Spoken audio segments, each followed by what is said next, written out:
ribuan manusia ini ingin menyimak diskusi. Iya, malam Bang. Dari Kristen Abang. Iya, betul. Baik. Silakan. Jangan lupa subscribe, like, dan komen.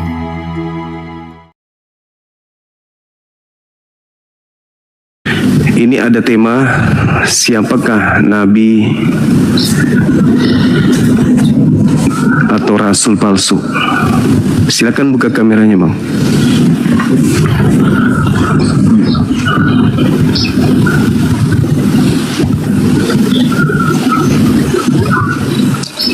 Iya, silakan. Siapa Nabi atau Rasul palsu? Siap.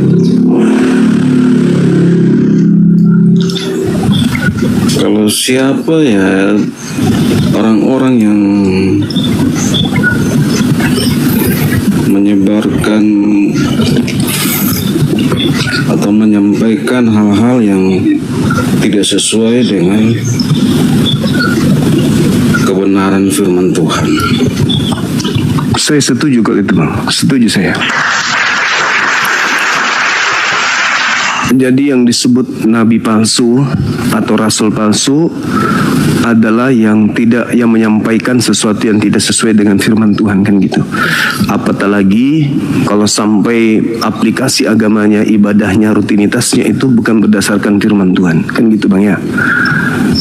Ya, saya setuju kalau itu. Kalau Al-Quran saya jelas mengatakan begini, wa ikhwanuhum yamuddunahum fil ghayyi tsumma la yuksirun.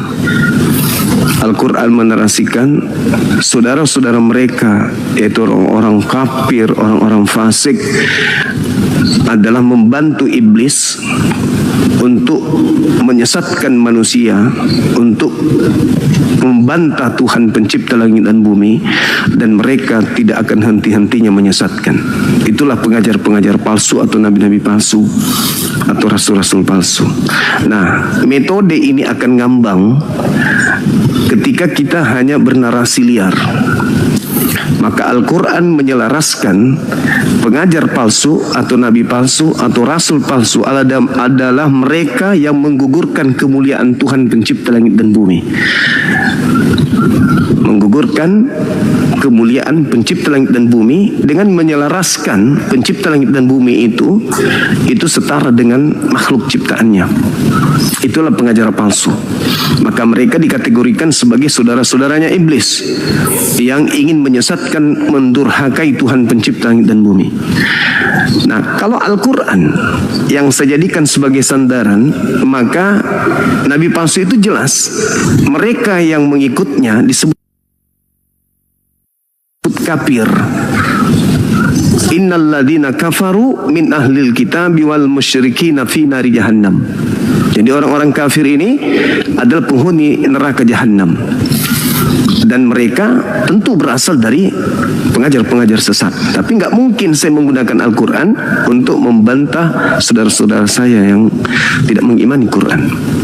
Maka sebagai orang yang belajar perbandingan agama, saya ingin menjadikan Bible ini sebagai tolak ukur. Apakah Nabi saya, Nabi Muhammad, masuk dalam kategori Nabi palsu? Apakah ada Bible menceritakan itu? Baik itu perjanjian lama kitabnya Yahudi atau perjanjian baru kitabnya Kristen yang mengena kepada Nabiku, Nabi Muhammad. Atau justru Bible itu menceritakan bahwa Nabi dan Rasul palsu itu ada di tengah-tengah Kristen itu sendiri. Nah, maka kalau Al-Quran yang saya pakai tolak ukurnya sudah pasti Kristen kena. Maka untuk supaya saya bijak dan arif, saya gunakanlah Bible ini untuk menakar siapakah Nabi palsu atau Rasul palsu tersebut. Silakan Bang. Contohnya dia Bible lah siapa? Di Matius 7 nomor 15. Di situ dikatakan Yesus sedang berbicara kepada orang Yahudi muridnya, bukan orang Kristen, orang Yahudi. Apa kata Yesus? Waspadalah kepada nabi palsu yang datang kepada kamu. Berarti nabi palsu itu datang kepada murid Yesus di abad pertama. Nabi Muhammad hidup di abad ke-7. Nabi Muhammad lolos.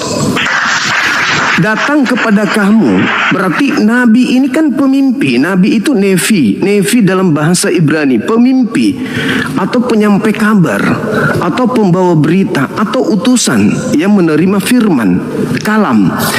Waspadalah kepada pengajar atau pemimpi yang datang kepadamu menyamar seperti domba. Berarti nabi ini datang kepada murid Yesus.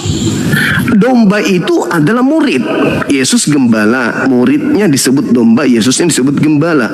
Menyamar seperti murid Yesus, tetapi sesungguhnya dia adalah serigala yang buas. Berarti oknum ini hidup di zaman muridnya Yesus, datang kepada muridnya Yesus, ngaku-ngaku muridnya Yesus, padahal sebenarnya dia adalah pembinasa yang keji.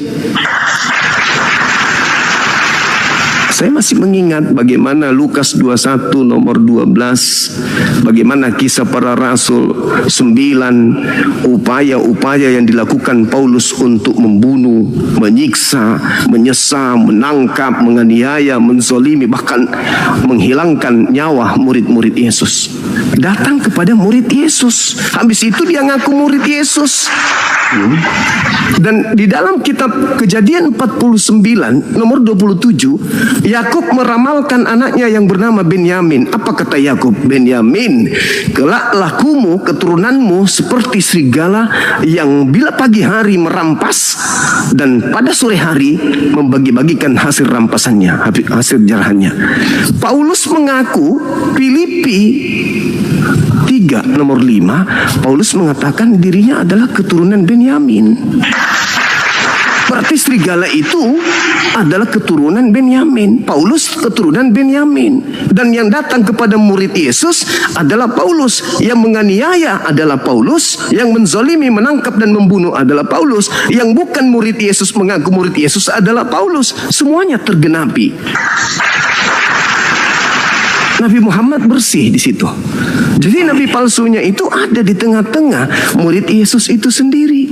Sebagaimana Petrus menulis 2 Petrus 2, apa kata Petrus? Sebagaimana dahulu di tengah-tengah kamu tampil nabi-nabi palsu, demikian juga sekarang di tengah-tengahmu tampil pengajar-pengajar palsu yang memasukkan pengajaran-pengajaran yang membinasakan. Sekarang berarti pada masa itu, bukan abad ke-7.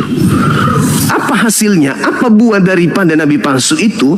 Mohon maaf, memanggil Yesus Tuhan, bernubuat, mengusir setan pakai nama Yesus. Tertulis di Matius 7, 22, 23. Dan itu semuanya ada di perilaku-perilaku pengikut Paulus. Jadi nabi palsunya mengajarkan ajaran palsu, pengikut Yesus palsu, mimpi masuk surga palsu, semuanya palsu karena akarnya memang palsu. Seperti itu, Bang. Silakan ditanggapi. Ya. Nah, Paulus itu memang latar belakang awalnya kan dia memang kehidupannya seperti itu. Tapi setelah itu kan dia bertobat. Setelah itu dia bertobat dan dia melakukan hal-hal yang luar biasa. Bahkan dia berani untuk nyawanya hilang pun dia mau menyaksikan betapa hebatnya Tuhan Yesus. Sehingga orang-orang banyak yang belum menerima dia karena memang latar belakang sebelumnya dia adalah orang yang membunuh orang-orang yang mengikuti Yesus, seperti begitu. Jadi memang banyak orang yang belum, bahkan pada saat itu juga orang-orang tidak mempercayai apa yang dia sampaikan kalau dia sudah bertobat. Tapi kalau kita melihat cerita-cerita setelah dia bertobat, dia sungguh-sungguh meninggalkan kehidupan lamanya untuk menyaksikan kehebatan, keajaiban Tuhan dalam hidupnya. Seperti begitu. Oke. Ya. Baik Bang, terima kasih. Jadi Paulus bertobat. Nabi palsu itu, pengajar palsu dan penyesat itu memang harus bertobat supaya dia bisa nyamar. Waspadalah kepada nabi palsu yang datang kepadamu nyamar seperti domba. Nyamar. Makanya tadi saya bilang, memang banyak orang yang tidak percaya kalau dia benar-benar percaya. Tapi kalau melihat dari apa yang dia alami, dia sungguh-sungguh meninggalkan kehidupan lamanya dan dia all out, dia melakukan semuanya itu untuk kemuliaan nama Tuhan. Oke, baik. Jadi ketika bertobat ini sebagai dasar pijakan awal untuk melakukan penyesatan, itu pun dinubuatkan oleh Yesus di dalam Matius 2. Matius 2. Bertobat, dia penyesatan apa yang dia lakukan? Ya, baik. Matius 12 nomor 43 sampai 45. Yesus menerangkan bahwa ada orang bertobat, iblisnya keluar.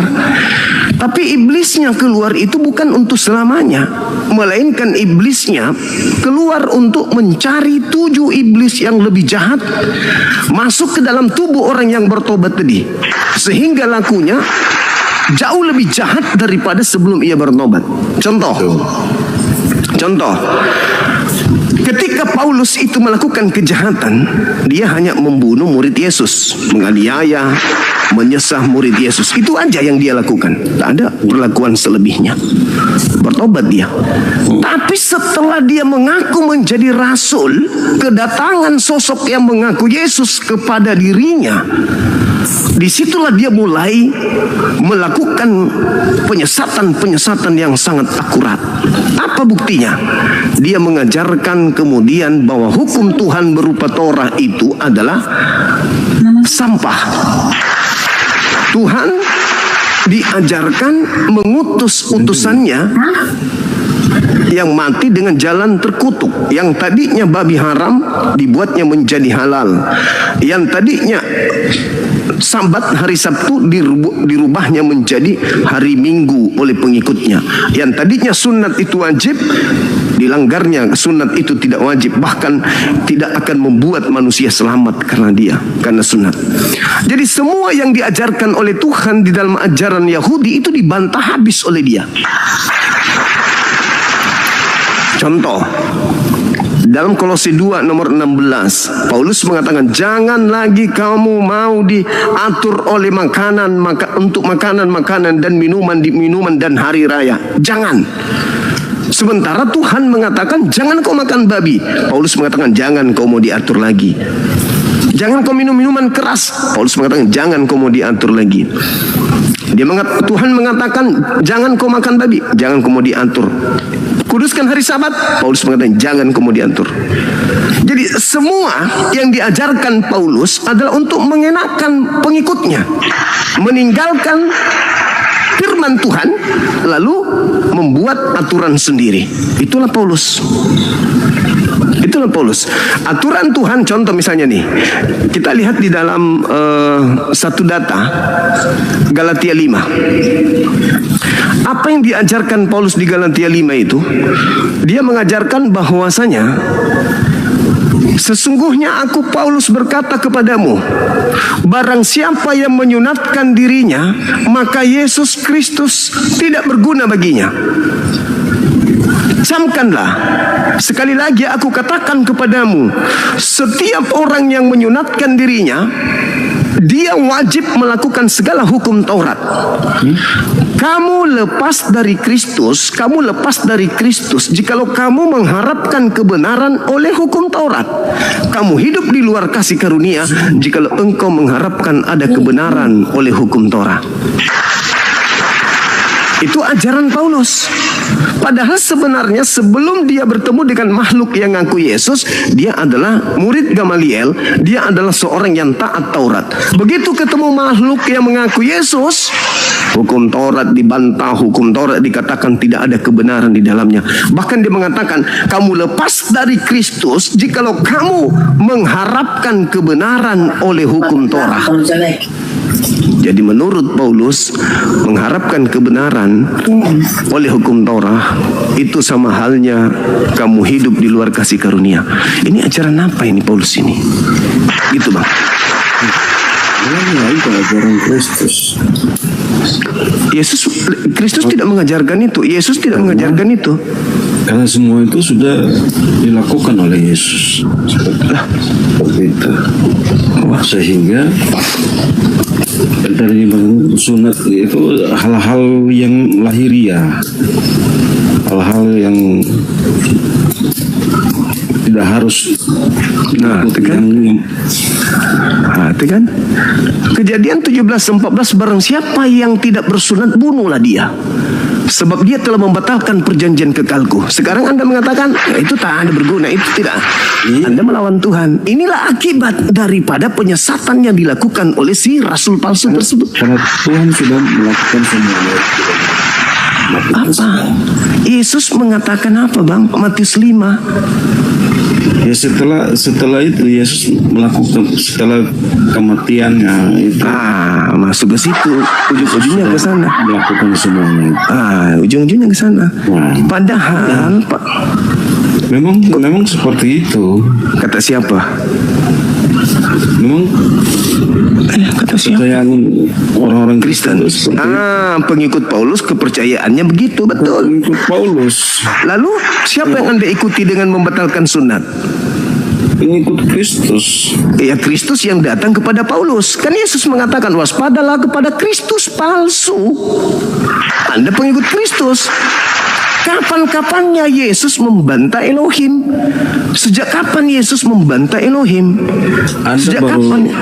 Lahir berapa tahun terus Anda mengatakan bahwa pengikut Kristus adalah pengikut Paulus? Itu kan suatu narasi yang tidak benar sesuai dengan. Aduh abang, coba Anda coba baca Matius 24 nomor 4 nomor 5, coba dibaca. Yesus berpesan kepada muridnya di atas bukit Zaitun. Apa kata Yesus kepada muridnya, yaitu orang-orang Yahudi? Waspadalah agar kalian jangan disesatkan, sebab akan datang banyak penyesat memakai namaku dan berkata akulah Kristus. Penyesatnya mengaku Kristus. Betul. Nomor 24-nya. Banyak orang akan seperti itu. Kristus palsu dan nabi-nabi palsu akan melakukan tanda dahsyat, mujizat dan kekuatan sekiranya mungkin menyesatkan orang-orang pilihan juga. Berarti ada Kristus palsu. Kalau Kristen mengaku pengikut Kristus, betul, saya jempol. Tapi yang diikutinya bukan Kristus Yesus, bukan Yesus Kristus, tapi Kristus lain. Kalau yang saya percaya adalah Kristus Yesus. Oh, nggak bisa. Coba, tolong tunjukkan di mana Yesus membatalkan hukum sunat. Ini tadi yang disampaikan oleh Rasul Paulus. Nah, Paulus, yang saya tanya Yesusnya. Karena itu, di mana Yesus membatalkan sunat, Bang? karena Yesus sudah melakukan semuanya itu di kayu salib. Nah, itu di mana Yesus mengajarkan membatalkan hukum Tuhan dengan menumbalkan darahnya? Di mana itu? Ya itu adalah kepercayaan Kristen. Ya sudah, makanya ku bilang hari ini siapa pengikut Nabi Rasul palsu itu? Islam atau Kristen? Kristen mengatakan bahwa sunat sudah dibatalkan. Di mana Yesus membatalkan itu? Di di atas salib. Kata siapa? Kata Paulus. Tertulis di mana? Efesus 5 nomor 5, Efesus 2 nomor 15. Dengan matinya Yesus di atas tiang salib, dia telah membatalkan hukum sunat. Iya. Nah, kata Paulus bukan? Di mana Yesus mengajarkan bahwa sunat itu batal? Yang Paulus sampaikan itu firman Tuhan. Tuhan dari mana? Tuhan mana? Ya Yesus. Di mana Yesus pernah berkata kepada Paulus? Ya Yesus kan, Paulus kan setelah dia bertobat kan bersama-sama dengan Yesus. Yesus yang mana yang datang kepada Paulus? Pasti yang disampaikan adalah firman Tuhan. Tidak mungkin bukan firman Tuhan terus Oke bang. Tapi dari mana? Di Bible, di Injil. Dari mana? Dari mana Anda tahu bahwa yang datang kepada Paulus itu Yesus? Dari mana Anda tahu? Dari mana abang? Dari mana? Pada saat Paulus bertobat itu kan, iya, dia melihat terang yang berkilauan sehingga dia. Dari mana Anda tahu kalau itu adalah Yesus? Ya itulah Yesus. Dari mana Anda tahu kalau itu Yesus? Makanya kalau memang Anda belajar Bible untuk mengambil hal-hal yang berpikiran yang saya salah, maka akan salah. Abangku, Yesus berpesan kepada muridnya agar waspada kepada Yesus palsu. Ya. Nah, bagaimana Anda bisa mengatakan bahwa yang datang menyampaikan narasi palsu ini? Saya nggak pernah mengaku bertemu Yesus, bang. Kata Yesus, bila mana ada Loh, saya baca dalil, bang. Saya baca dalil. Di mana Yesus pernah membatalkan sunat? Apa kata Yesus dalam Matius 5 nomor 19? Barang siapa yang meniadakan Taurat, meskipun yang paling terkecil, lalu mengajarkan kepada orang lain, maka dia akan menempati tempat terhina dalam kerajaan langit. Pertanyaan saya, apakah Paulus meniadakan hukum Taurat meskipun yang paling terkecil? Kan Yesus berkata dia datang untuk menggenapi semua hukum. Menggenapi berarti melengkapi, bukan menghilangkan. Iya, menggenapi ya di atas kayu salib. Lah, kenapa harus di atas salib? Iya. Siapa yang mengajarkan bahwa dia menggenapi di atas salib? Siapa yang mengajarkan? Yesus. Jadi setelah dia mati kan dia menyatakan selesai, semuanya sudah selesai. Kata siapa seperti itu? Yesus mengatakan sebelum langit dan bumi lenyap, setitik pun dari Taurat tidak bisa dibatalkan sebelum semuanya terjadi. Memang ada hal-hal yang tidak boleh dibatalkan. Yang enak-enak, iya. Seperti perpuluhan, ya tahu? Itu kan perpuluhan itu Anda jangan permasalahkan, itu pribadinya orang masing-masing. Tapi kan sudah dibatalkan sama Paulus, bang. Perpuluhan itu kenapa masih dipakai? Oh, itu kan untuk kepentingan pelayanan. Tapi kan sudah dibatalkan, abangku. Katanya sudah dibatalkan semuanya katanya. Kok yang enak-enak dipakai? Semuanya. Nah, Anda mengerti, makanya hal-hal yang baik tetap kita harus lakukan. Nggak bisa. Efesus 2 nomor 15 dalilnya jelas. Dengan matinya Yesus di atas tiang salib, dia telah membatalkan hukum Taurat beserta seluruh perintah yang ada di dalamnya. Camkan itu. Kok perpuluhan dipakai karena enak untuk perut pendeta? Bukan untuk anak pendeta, untuk pelayanan. Nah, di mana perpuluhan itu? Tolong tunjukkan. Pelayanan tidak menggunakan, Anda menyampaikan ini tidak menggunakan dana. Ya. Anda sama ketika saya pun bertanya, kenapa dibatalkan sunat? Apakah Anda lahir tanpa kulub? Bagaimana? Kenapa batalkan sunat? Ya sunat itu boleh dilakukan, tapi bukan untuk semata-mata supaya kita. Kok boleh, bang? Siapa yang ngajarkan Anda kayak gini polanya? Paulus mengatakan barang siapa yang bersunat, maka dia harus melakukan segala hukum Taurat. Galatia 5 nomor 3. Tidak ada manusia yang sempurna yang melakukan semua hukum Taurat dengan baik. Hanya Ya, Yesus kalau begitu hanya jangan Yesus bersunat. saja yang melakukan dengan sempurna. Ya sudah, kalau begitu jangan bersunat. Apakah Anda juga kalau sudah bersunat terus melakukan semua hukum Taurat dengan sempurna? Saya bukan pengikut Paulus, abangku. Jangan salah. Lah, saya mengambil data di Bible. Bible-nya yang mengatakan, Paulus yang berkata, barang siapa yang bersunat, maka dia harus melakukan segala hukum Taurat. Dan di data nomor 4-nya dia katakan, kamu lepas dari Kristus jika kamu mengharapkan ada kebenaran oleh hukum Taurat, kamu hidup di luar kasih karunia. Iya. Lalu kenapa masih mengharapkan perpuluhan? Dan perpuluhan untuk pelayanan. Berarti abang ini hidup di luar kasih karunia. Loh, Paulus yang mengatakan itu. Jikalau kamu masih mengharapkan kebenaran oleh hukum Taurat, kamu hidup di luar kasih karunia. Saya belum baca Galatia 2, Bang. Nomor 16, nomor 21. Jadi orang Kristen ini berada dalam persimpangan yang enak dipakai dari Paulus. Yesus mengajarkan ketidakenakan ditolak. Tapi kalau giliran ajaran kasih, wah itu aja yang digaungkan terus. Iyalah. Apanya yang iyalah? Apanya yang iyalah? Kasih itu hukum terutama. Kasih Tuhan Elohim. Mengasihi terutama itu mengasihi Elohim. Apa mengasihi Elohim itu? Mentaati segala perintah Elohim. Salah satunya sunat. Jangan makan babi. Kuduskan hari Sabat. Loh, kok tertawa? Jadi apa kehendak Elohim itu, Bang? Kuduskan Minggu atau hari Sabtu?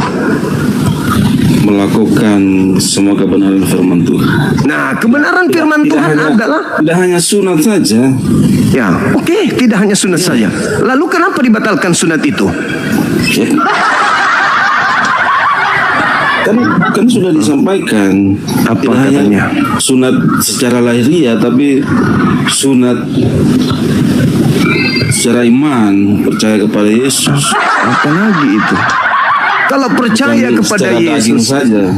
Kalau percaya kepada Yesus, tidak mungkin percaya kepada Paulus. Itu mustahil. Paulus kan rasul kan apa yang disampaikan itu kebenaran firman Tuhan yang harus kita taati dan lakukan. Di mana Anda bisa mengatakan dia rasul sementara dia adalah rasul palsu? Anda memvonis rasul palsu, kamu dari siapa? Saya tanya kepada abang. Saya tanya kepada abang. Tolong tunjukkan satu kalimat dari Yesus yang membahas tentang Paulus. Coba, di mana Paulus pernah dibahas oleh Yesus? Siapa Paulus menurut Yesus? Ayo, Bang. Ya, Paulus tidak perlu dibahas oleh Yesus. Tidak bisa. Anda mengatakan dia rasulnya Yesus dari mana kalau Yesus sendiri tidak pernah membahas tentang Paulus? Ayo. Jadi firman Tuhan kan disajikan seorang rasul yang klaim yang saya maksud Yesus. Yohanes 6 nomor 70 kata Yesus apa? Semuanya tidak harus Yesus mengklaim. Lalu jadi firman Tuhan saja sudah dijelaskan. Maksudnya firman Tuhan ini apa? Maksud Anda firman Tuhan ini apa? Paulus Tuhan Anda gitu maksudnya? Bukan. Lalu mana firman Tuhannya tentang Paulus? Di Bible kan di situ dijelaskan Paulus adalah rasul. Berarti Tuhan Anda Lukas gitu maksudnya? Bukan. Lah, mana firman Tuhannya yang membahas tentang kerasulan Paulus? Gitu? Yang Tuhan itu Yesus. Nah, di mana Tuhan Anda yang bernama Yesus membahas tentang kerasulan Paulus? Ada? Ada di Bible kan? Di mana, Bang? Tunjukkan saya biar ku beli. Kalau ada dalilnya Yesus membahas kerasulan Paulus, ku beli, Bang. Ada. Di mana tertulis? Ya, dia sudah bertobat dan menyampaikan kebenaran firman Tuhan. Di mana Yesus memberikan legitimasi? Di mana legitimasi kerasulannya dari Yesus? Ada? Ku beli, Bang, kalau ada. Ayo. Kalau Anda mengatakan Paulus itu rasul palsu, Anda baru lahir kemarin. Abangku, dia rasul asli. Berita bohong. Dia rasul asli kalau ada legitimasi dari Yesus. Selama ini kan begini banyak ribu orang dunia, orang Kristen mengaku Paulus Karena itu rasul. Yesus Anda memang baru datang terus Saudara, menyampaikan bahwa rasul Paulus itu rasul palsu, kan berita bohong namanya itu. Yesus mengatakan bahwa penyesat itu akan menyesatkan banyak orang. Jadi kalau banyak yang Kristen pengikut Paulus, kami nggak heran. Nubuatan harus tergenapi. Banyak orang yang disesatkan oleh si palsu. Sekarang pertanyaan saya, di mana Yesus memilih Paulus sebagai rasul? Dalilnya di mana? Di firman Tuhan itu kan sudah. Nah, firman Tuhan lagi. Siapa yang Anda maksud Tuhan? Paulus adalah rasul. Saudaraku, di mana ada firman Tuhan membahas tentang kerasulan Orang-orang yang Paulus? mengakui di situ. Di situ di mana, Bang? Jadi Bible, di Injil. Iya, di mana di Injil? Di mana di Bible berbahas tentang kerasulan Paulus itu di mana? Di mana Yesus membahas kerasulan? Mungkin Paulus bukan rasul terus dijelaskan di situ kalau dia rasul. Di mana Yesus merasulkan Paulus itu di mana, Abangku? Di mana? Di mana? Bukankah Paulus sendiri yang melantik dirinya? Bukankah dia sendiri yang Tobat, jadi ya memang dia harus berpura-pura jadi bertobat supaya dia bisa menyesatkan orang. Bagaimana cara Paulus mengaku? Bagaimana cara Paulus bisa menyesatkan banyak orang kalau dia tidak ngaku bertobat? Ayo. Akarnya dulu kita cari. Di mana Yesus membahas tentang Paulus? Sebagaimana Yohanes 6 nomor 70, Yesus mengaku, "Aku yang memilih engkau yang 12 orang ini."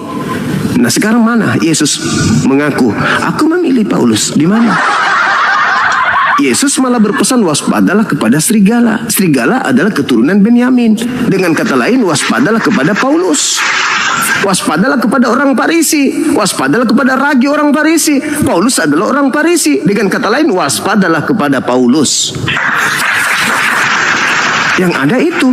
Tapi kalau dikatakan ikutilah Paulus, itu adalah rasulku. Di mana Yesus mengajarkan itu? Ada. Ada, Bang. di firman Tuhan kan dia akui. Firman Tuhan lagi yang mana Anda maksud? Banyak yang mengikuti itu, tapi kamu datang menyampaikan dia rasul palsu, kan aneh. Yang aneh itu Abang mengklaim dia rasulnya Yesus, sementara Yesusnya tidak pernah melantiknya menjadi rasulnya. Yang aneh Abang, bukan saya. Gimana ceritanya? Anda mengaku sebagai menterinya Pak Prabowo. Pernah Anda dilantik? Tidak pernah. Anda mengaku Paulus itu adalah menterinya Yesus. Pernah Yesus lantik? Tidak pernah juga. Yang aneh Anda berarti. Di zaman modern, di mana Bible bisa dibaca dari aspek manapun, dimanapun kita berada, kapanpun itu, justru Anda nggak ngerti. Kenapa? Anda, saudaraku, cuman terlanjur Kristen doang. Tidak pernah memahami Bible. Tidak mendalami Bible. Karena terlanjur Kristen. Dari kecil sudah nyaman di Kristen. Tidak terlanjur Kristen. Lalu kalau tidak terlanjur Kristen, mana dalilnya abangku? Di mana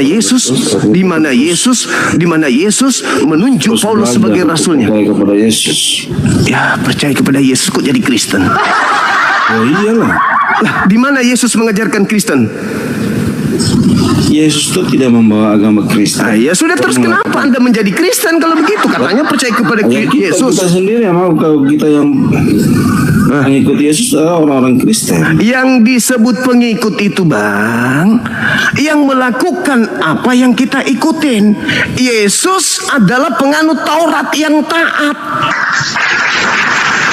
Yesus ibadahnya di sinagoge hari Sabtu.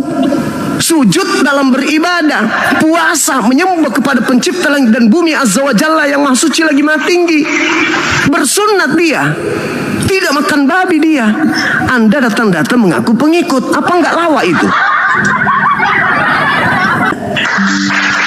Justru Yesus mengatakan, celakalah engkau wahai ahli Taurat, celakalah engkau wahai orang Farisi, celakalah engkau wahai orang munafik, engkau menjelajahi daratan, engkau menyeberangi lautan untuk mentobatkan orang menjadi pengikut agamamu, dan setelah menjadi pengikutmu, kau jadikan dia menjadi orang neraka yang 2 kali lebih jahat daripada engkau sendiri. Siapa pengikut orang Farisi hari ini?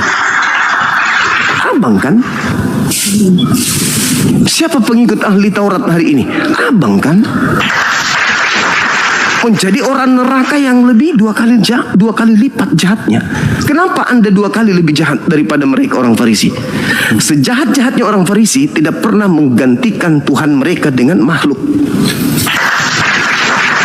Anda pengikut orang Farisi menjadikan makhluk sebagai Tuhan Anda. Itulah yang dimaksud orang neraka. Dan Yesus pun menubuatkan dalam Matius 7 nomor 22-23, pengikut nabi palsu itu bernubuat, mengusir setan bermujizat, bernubuat pakai nama Yesus. Apa kata Yesus? Pada hari itulah aku Yesus akan berterus terang kepada mereka yang memanggil aku Tuhan, bernubuat, mengusir setan bermujizat pakai nama aku, dengan berkata, enyahlah daripada aku kalian semua adalah pembuat kejahatan, aku tidak mengenal kalian. Siapa itu yang diusir Yesus? Yang memanggil Yesus Tuhan, bernubuat, mengusir setan pakai namanya? Islam atau Kristen? Ya Kristen lah bang, pengikut Paulus.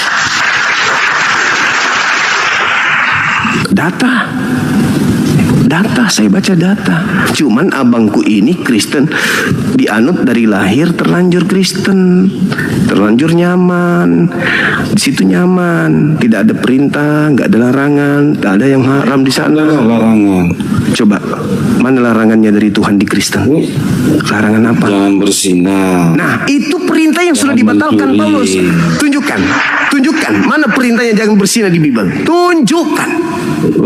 Di 10 hukum itu kan disampaikan. Kan sudah dibatalkan tadi paman. Sudah dibatalkan sama Paulus paman. Menghormati orang tua. Itu sudah dibatalkan Paulus paman. Sudah dibatalkan. Hai, Efesus 2 nomor 15. Masih kurang apa data itu? Dengan matinya Yesus di atas tiang salib, Yesus telah membatalkan hukum Taurat beserta seluruh perintah-perintah yang ada di dalamnya. Sebegitu sempurnanya ucapan Paulus, sehingga di dalam kitabnya Galatia 3 nomor 8 dia mengatakan hukum Taurat itu adalah tinja. Bahkan dia mengatakan di Galatia 5 nomor 4 itu jelas sekali dia mengatakan kok, kamu lepas dari Kristus jikalau engkau masih mengharapkan ada kebenaran oleh hukum Taurat, kamu keluar dari kasih karunia.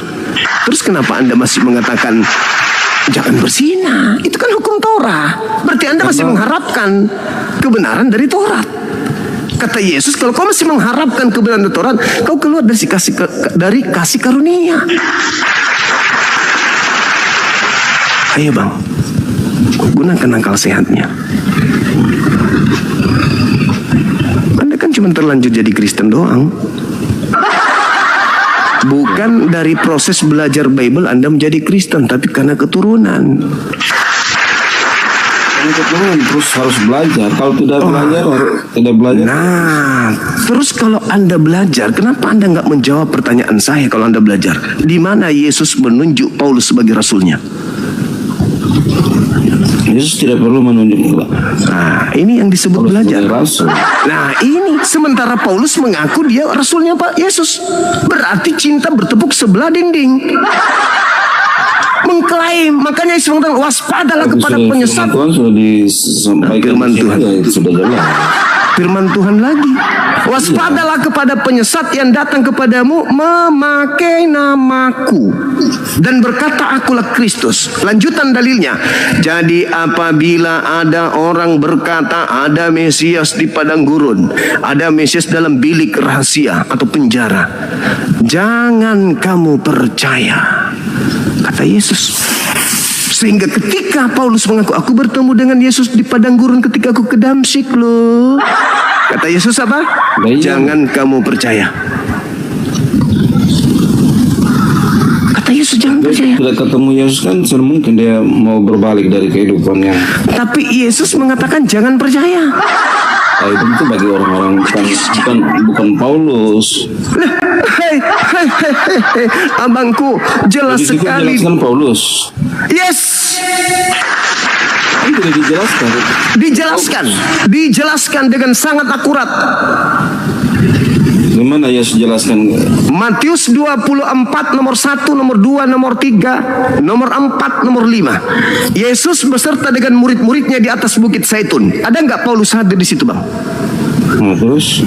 Enggak, aku tanya dulu. Ada nggak Paulus hadir di Bukit Zaitun di hadapan Yesus pada saat itu? Ada atau tidak ada? Tidak ada. Tidak ada. Itu berlaku di tahun 30 sampai tahun 33. Yesus di hadapan muridnya di atas Bukit Zaitun, mereka berbicara mengenai rahasia-rahasia pribadi-pribadi tentang dakwah atau penginjilan Yesus. Apa kata Yesusnya? Waspadalah kalian supaya kalian jangan disesatkan. Kalian itu ada Paulus nggak di situ? Nggak ada. Tidak ada. Nggak ada. Jangan sampai kalian disesatkan, sebab banyak orang akan datang memakai namaku dan berkata akulah Kristus. Banyak orang kan di situ tidak dijelaskan itu Paulus. Sabar dulu. Akan ditunjukkan nanti. Banyak orang, mereka akan menyesatkan banyak orang. Nah, masuk ke Paulus nih. Jadi apabila ada orang berkata Mesias ada di sana, Mesias ada di sini, jangan kau percaya. Sebab Mesias palsu dan nabi-nabi palsu akan datang melakukan tanda dahsyat dan mujizat-mujizat serta kekuatan, sekiranya mungkin menyesatkan murid pilihan juga. Camkanlah, aku telah mengatakannya terlebih dahulu kepadamu. Jadi kalau ada orang berkata ada Mesias di padang gurun, ada Yesus di padang gurun, ada Yesus dalam bilik rahasia penjara, jangan kamu percaya. 10 tahun kemudian, 20 tahun kemudian, di tahun 58, Paulus sudah mulai menulis surat-suratnya tuh. Bertemu dengan murid-murid Yesus. Paulus mengatakan kepada muridnya setelah puluhan tahun menerima nasihat dari Yesus. Apa kata Paulus kepada murid Yesus? Murid Yesus, ya paman, aku bertemu dengan Mesias di padang gurun loh. Apa nasihat Yesus kepada muridnya tadi? Percaya atau jangan percaya? Kalau ada orang mengaku bertemu dengan Mesias di gurun. Ayo bang. Di tahun 30, Yesus mengatakan kalau ada orang berkata bertemu dengan Mesias, bertemu dengan aku, jangan kau percaya. Di tahun 58, Paulus kemudian menulis surat, bertemu dengan murid Yesus. Apa nasihat Yesus ketika ada orang mengatakan dia bertemu dengan aku? Nasihat Yesus apa ketika Paulus mengatakan, aku bertemu dengan gurumu ketika aku ke Damsyik. Aku bertemu dengan Yesus. Yesus gurumu datang kepadaku. Dia mengatakan, akulah Kristus yang kau aniaya. Nasihat Yesus kepada mereka di Bukit Zaitun, percaya atau jangan percaya? Kan semua itu kita melihat apa ketika dia bertemu dengan lihat Yesus, apakah kehidupannya? Bukan ke situ. Iya. Pertanyaannya bukan di situ. Jadi Nasihat kita harus lihat orang berjumpa dengan Yesus kehidupannya masih tetap jahat atau berubah. Kalau dia masih tetap jahat, berarti dia berbohong. Malah Yesus yang mengatakan, berjumpa dengan Yesus, orang yang betul-betul berjumpa dengan Yesus, itu pasti kehidupannya akan diubahkan. Dan Anda juga kalau akan bertemu dengan Yesus, pasti kehidupan Anda akan Allahu Akbar. Saya percaya Yesus, Bang. Ketika ada yang mengaku kepada saya Yesus, kusiram air panas. Karena itu sudah pasti bukan Yesus. Karena Yesus sendiri mengatakan, apabila ada orang mengaku Mesias, jangan kau percaya. Pertanyaannya sederhana kok. tahun 30 mendapatkan nasihat dari Yesus, jangan kau percaya bila mana ada orang mengaku bertemu dengan Mesias di gurun, Mesias di dalam bilik. Bertemulah Pak murid-murid Yesus dengan Paulus di tahun 50-an. Apa nasihat Yesus kepada muridnya? Percaya atau jangan percaya? Dibuka mic-nya bang, dibuka mic-nya. Dibuka mic-nya.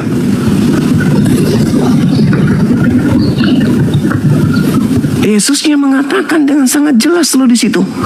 Jangan kau percaya bila kau bertemu orang yang mengaku bertemu denganku, mengaku bertemu dengan Mesias di padang gurun. Jangan kau percaya. Paulus kemudian mengaku-ngaku bertemu. Nasihat Yesus kepada muridnya, percaya atau jangan percaya? Jangan percaya ya kepada Paulus. Dah selesai abang ya. Selesai. Jangan anda gengsi, sunatkan hati abang. Jangan sombong terhadap kebenaran. Jangan menolak ajaran Yesus yang menasihati agar kita jangan percaya kepada orang yang mengaku-ngaku bertemu dengan Yesus di padang gurun. Kata Yesusnya, jangan kau percaya. Kata Yesus begitu. Tapi kalau abang tetap aja percaya kepada Paulus, berarti anda tidak mendengarkan, tidak mengindahkan nasihat Yesus. Saya kembalikan kepada saudara. Saya kembalikan kepada saudara. Kami aja nih, yang Muslim nih, percaya dan mengakui bahwa itu ucapan Yesus di dalam Bible. Ya kami tidak akan percaya kalau ada orang mengaku, tadi malam saya salat tahajud, saya bertemu dengan Yesus. Pret! Saya umroh, saya melihat Yesus di Ka'bah. Pret! Yesus kalau datang kiamat dunia ini. Al-Quran surah As-Sukhruf ayat 61, Matius 24 nomor 27, 29, 30. Jadi kalau ada orang mengaku bertemu Yesus tapi tidak kiamat, prat, itu bukan Yesus. Itu penyesat yang memakai nama Yesus. Karena Yesus menasihati muridnya, waspadalah kepada penyesat yang datang kepadamu memakai namaku dan berkata akulah Kristus. Mereka akan menyesatkan banyak orang. Sekira begitu Bung. Saudara agama istirahat dulu. Ilmu anda minim sekali. Anda hanya modal doktrin dogma gereja doang karena terlanjur Kristen dari kecil. Tapi tidak ada proses belajar, hanya merasa nyaman di situ, menyembah anak orang. Makanya Yesus nanti datang bertemu dengan kalian pada hari terakhir nanti, kata Yesus di Matius 20, di Matius 7. Banyak orang akan memanggil aku Tuhan, Tuhan, bukankah kami bernubuat, mengusir setan, bermujizat pakai namamu? Pada hari itulah aku Yesus akan berterus terang kepada mereka, enyahlah daripadaku, aku tidak mengenal kalian, kalian semua adalah pembuat kejahatan. Satu-satunya komunitas manusia di bumi ini yang memanggil Yesus Tuhan, bernubuat, bermujizat, mengusir setan pakai nama Yesus, hanyalah Kristen, tak ada yang lain. Maka yang diusir adalah kelompok Kristen, Katolik, Pantekosta, Mesianik, seluruhnya penyembah-penyembah Yesus ini akan diusir. Iya, silakan. Bang, kalau agama abang, ajaran abang udah benar, ngapain abang teriak-teriak cari pembenaran, Bang? Ya, ada ini. Karena saya penganut ajaran kasih. Masa saya biarkan sebangsa dan setanah air saya masuk ke neraka? Ya enggak dong. Ajaran saya jelas. Ud'u ila sabili rabbik. Serulah manusia kepada jalan Tuhanmu dengan kebenaran. Bil hikmah, dengan cara hikmah. Wal mau'idatil hasanah, dan pengajaran yang baik. Wajadilhum billati hiya ahsan, dan berdebatlah mereka dengan cara yang baik. Inna rabbaka huwa a'lamu biman dalla an sabilihi wa huwa a'lamu bil muhtadin. Halo Bang. Sesungguhnya Tuhanmu Allah, dialah yang paling tahu siapa yang tersesat di jalannya, dan dia pula yang Bang, paling aku tahu bisa siapa cerita yang dikit akan gak, Bang? mendapatkan petunjuk. Itu Quran saya menerangkan itu. Jadi jangan Anda batasin. Ya, halo. Oh bang, aku bisa cerita dikit gak bang? Dari mana ini? Agama Kristen kah? Iya bang. Ini kan aku tepatnya di kerja. Buka kamera dulu, buka kamera. Kita diskusi Enggak bang, pelan-pelan. cerita dikit aja bang. Ini kan aku di tempat kerja kan. Kerjanya di tempat B2 gitu. Tapi keronnya banyak yang Islam bang. Tapi orang Halo. Iya, malam. Silakan buka kamera. Mohon maaf mendapatkan itu ya. Iya, silakan, enggak apa-apa. Yang penting Pak masih pakai BH, Bang. Buka aja kameranya.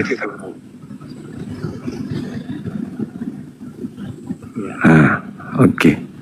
Laki-laki kita. Iya, silakan. Silakan tema kita. Ya. Mungkin Abang ini sudah mendengarkan tadi uraian saya dengan teman kita dari Kristen. Silakan. Ya betul. Yang satu yang pastinya gini. Iya. Kira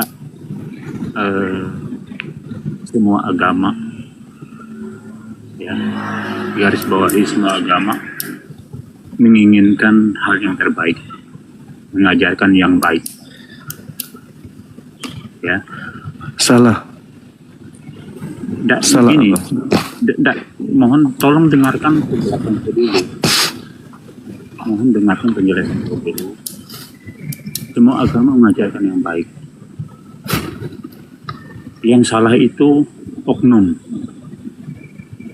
Ya, satu contoh yang terjadi di pondok pesantren. Itu kan oknum, bukan Islamnya. Ya tidak? Yes, Betul, dia tidak? sedang mempraktikkan isi Bible. Oh iya dong. Iya. Kan ajakan bersundal kan banyak di Bible. Ya, itu kan gila. Ya itu dia. Hosea 4 nomor 14. Iya. Aku tidak akan menghukum anak-anakmu bila mana mereka berzinah. Anda tidak. Menantu-menantu perempuanmu tidak akan aku hukum bila mana mereka bersundal. Anda. Itu yang diperhatikan. Itu yang diperhatikan. Kalau di Al-Quran tidak mungkin. Nggak ada dalil-dalil kayak begitu. Nggak ada bang. Iya, karena ajaran Islam seperti itu. Mana dalilnya di Islam? Mana dalilnya? Ya, Mana? Anda tidak mengerti Kristen. Loh, saya tadi membaca dalil. Loh, iya. Nah, sekarang mana dalilnya di Islam, mana kayak gitu, mana? Yang mengawini umur 6 tahun? Mana dalilnya? Coba perlu kita enggak usah ya. Anda tahu? Anda tahu? Sabar pada dulu. intinya gini. Ya, enggak, gini. Anda tahu di bilangan kita berbicara. 31, bilangan 31 nomor 40, nomor 40 41, Yesus menikahi anak-anak bayi. Yesus anak-anak bayi, Bang. Aduh. Dalil ada dalil, Bang. Saya baca dalil. Arti kalau Bilangan 31. bukan seperti itu. Lalu coba Anda bacakan dalilnya kepada saya, coba. Anda paham tak dalil itu? Silakan. Ya, Bilangan 31. Ini loh. Kalau mendengar dari apa yang Anda sampaikan, inilah perpecahan. Kok berpecah? Iya. Kok berpecahan? Kalau orang hidup berdampingan dengan Anda tidak mungkin bisa. Apa? Ya kan? Itu karena apa? Ajaran Anda itu ajaran sesat, hanya menunjukkan agama orang sendiri. Ya kan? Anda tuh mengerti nggak dengan agama Anda sendiri? Itu yang perlu diajarkan ke sesama agama Anda, ke sesama umat Anda, bukan mengajarkan masalah agama orang lain. Itu loh. Ajarkan agama Anda ke sesama umat Anda dengan baik. Kalau begitu, Bang, telepon sekarang lembaga Bible Indonesia Suruh tanggalkan semua istilah-istilah Al-Quran di Bible. Jangan dipakai. Loh, Jangan.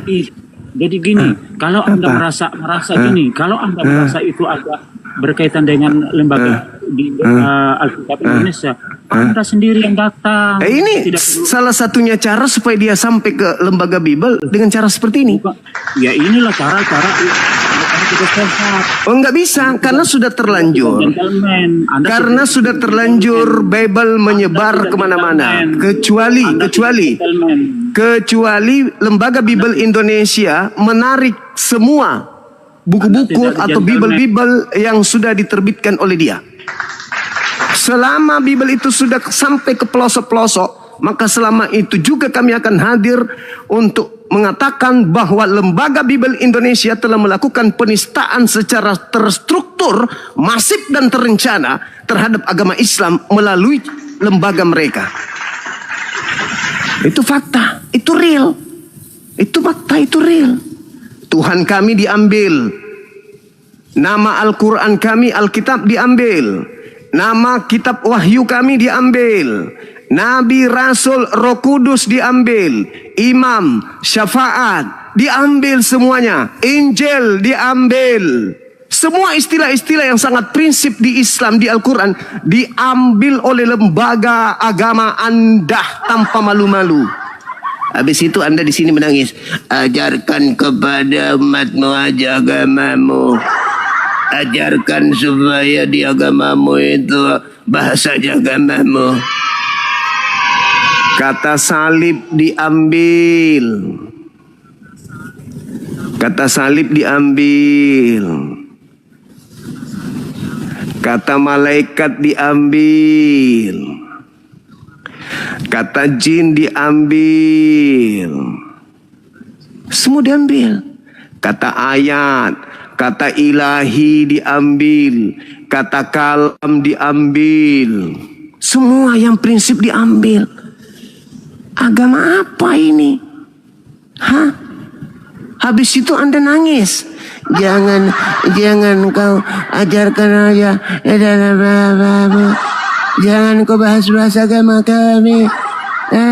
Setelah ketahuan mengambil milik orang baru nangis. Dulu Ka'bah diambil, apalagi Ka'bah diambil, kemudian diambil juga kata Isa Al-Masih diambil. Sekarang nangis. Jangan kau bahas-bahas agama kami. Juma. Iya bang. Kau urus saja itumu sendiri, nggak usah kau ini orang lain ya. Ini agama saya, kenapa Anda kemudian membatasi agama saya? Terlalu cepat diturunkan, Dinda. Biarkan aja yang kayak gitu-gitu dikasih kesempatan bareng 2-3 menit. Supaya yang lain tahu. Karena dari lisan mereka akan terlontar ilmu dari kita.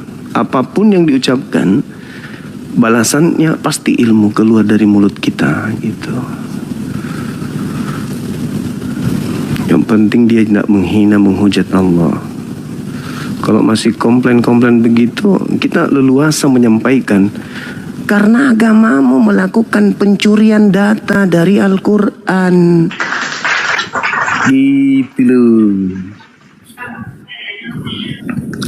Silakan abang, Anda mau curhat apa? Jangan kau ganggu kami. Biarkan kami menikmati hasil curian dari Al-Quran. Begitu bang. Jangan kau urusin kami. Biarkan kitab kami mencuri istilah-istilah Al-Quran. Gitu bang. Biarkan kami melanjutkan misi kristenisasi dengan berpura-pura seperti Islam. Menyebut buku yang dibawa penjajah dengan sebutan Alkitab. Menyebut dewa yang disembah oleh orang-orang Athena dengan sebutan Allah. Begitu bang, maksud lo gitu? Gitu maksud lo? Jangan kau ganggu kami Bang Suma. Biarkan aja misionaris itu datang dengan menggunakan hijab. seperti mikat serot. Biarkan aja mereka menggunakan atribut Islam, Bang Zuma. Kasihani agama kami udah berjuang 350 tahun, Bang Zuma. Tapi kami tetap minoritas, Bang. Izinkan kami juga menaikkan level presentasi agama kami. Mobil mogok. Anda gak mau kita bahas agama Anda, tapi agama Anda melakukan segala sesuatunya untuk memurtadkan orang. Hah? Anda demam, coba periksa jidat. Demam Anda itu. Otaknya kurang vitamin. Gaya-gayaan gereja kalam ilahi. Prep. Gereja Isa Al-Masih. Prep. Kapan kalian waras? Hah? Kapan waras? Halo, selamat malam. Selamat malam Bang Zuma. Malam juga, Bung. Aku mualaf Bang Zuma, mualaf. Assalamualaikum warahmatullahi wabarakatuh. Alhamdulillahirrabbilalamin. Waalaikumsalam warahmatullahi wabarakatuh. Aku mau nanya Bang Zuma. Coba kasih dulu dari penangkapan kain lenan Bang Zuma dari awal. Penangkapan kain lenan Markus 14 dari awalnya nomor Bang Zuma. Dari awal ceritanya Bang Zuma. Lukas 21 nomor 8. Waspadalah kepada penyesat yang datang kepadamu dengan memakai namaku dan berkata, akulah dia. Penyesat itu mengaku akulah dia. Di Yohanes 18 jelas sekali dikatakan bahwa ketika orang-orang seperti Yudas dan tentara Romawi datang pada tempat persembunyian Yesus dan murid-muridnya, mereka tentara Romawi bertanya kepada Yesus, yang oknum disebut Yesus, siapa yang engkau cari? Kata orang Roma, tentara Romawi dan juga yang ada Yudas di situ, kami mencari Yesus dari kota Nazaret. Apa kata oknum tersebut? Akulah dia. Sekarang permasalahannya, Bung, kalau itu adalah benar-benar Yesus, kenapa enggak bilang aja, kamu yang kami cari? Kenapa dia harus mengatakan, kami mencari Yesus dari Nazaret? Sehingga orang itu mengatakan, akulah dia. Apa yang terjadi setelah itu?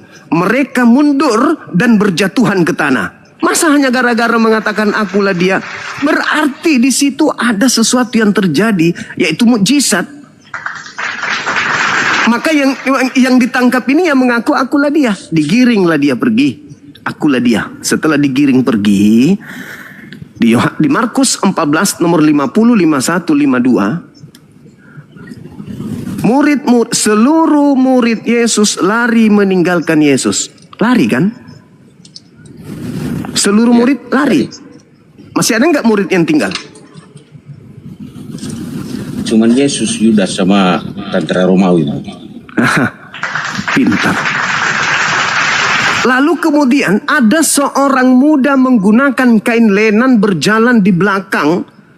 Lalu mereka ingin menangkapnya sehingga orang muda ini melepaskan kain lenan dan lari dengan telanjang. Pertanyaannya, tadi murid sudah pada lari. Di situ hanya ada Yesus dan Yudas. Menurut saudara, kira-kira yang lari siapa? Yudas mau lari kemana? Siapa yang mau tangkap Yudas? Satu-satunya yang memungkinkan lari adalah Yesus.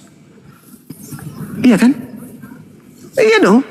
Menggunakan kain lenan. Coba Anda baca dalam Yohanes 13 nomor 4. Yesus menanggalkan jubahnya lalu menggunakan kain lenan.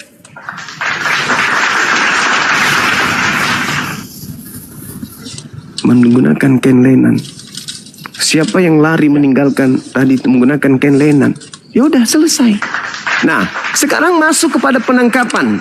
Ketika ditangkap di dalam Lukas 22 nomor 67, 68, 69. Kan jelas sekali. Ketika diinterogasi yang ditangkap ini, ditanya loh, apakah engkau Mesias, anak Elohim? Kenapa ditanya kalau memang itu Anda yakin itu Yesus? Justru ditanya karena mereka ragu. Ini Yesus atau bukan? Itulah yang diterangkan dalam Al-Quran surah An-Nisa ayat 157. Mereka ragu.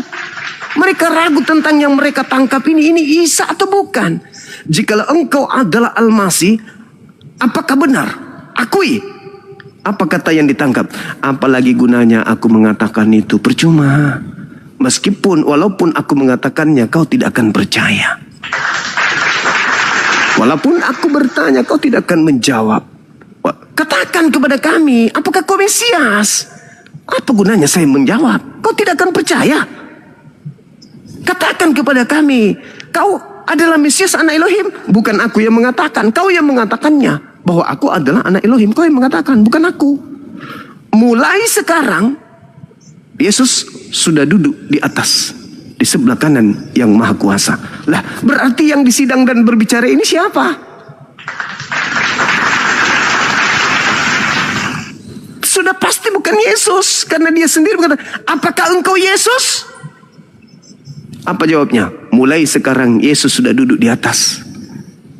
Lah, berarti yang duduk sekarang ini bukan Yesus. Gak mungkin dua Yesus. Gak mungkin dua Yesus. Nah, itu dia. Saya kira begitu, Bung. Ya, terima kasih Bang Jumaya atas penjelasannya Bang Jumaya. Oke, makasih Bang. Saya mualaf Bang Jumaya, mualaf. Teman-teman Kristen tadi nggak percaya dia ya. Iya, alhamdulillah. Iya, tapi cuma 12 rumah tangga di sini yang Muslim Bang Jumaya. Abang di mana? Saya dulu. Kita di Dairi Bang Jumaya. Dairi itu di mana Bang? Dairi. Kalimantan. Di Medan. Oh, iya. Oke. Ini kan oke. Bang Tigan orang Karo, saya orang Karo. Oh, siap. Ya. Baik. Dulu saya Katolik. Ya. Baik Abang, thank you. Ya, semoga istiqomah. Satu kali hari raya. Iya. Ini masih saya pegang nih. Iya, baik Bang. Luar biasa. Ya, jadi aku izin pamit Bang Jumaya. Assalamualaikum warahmatullahi wabarakatuh. Waalaikumsalam warahmatullahi wabarakatuh.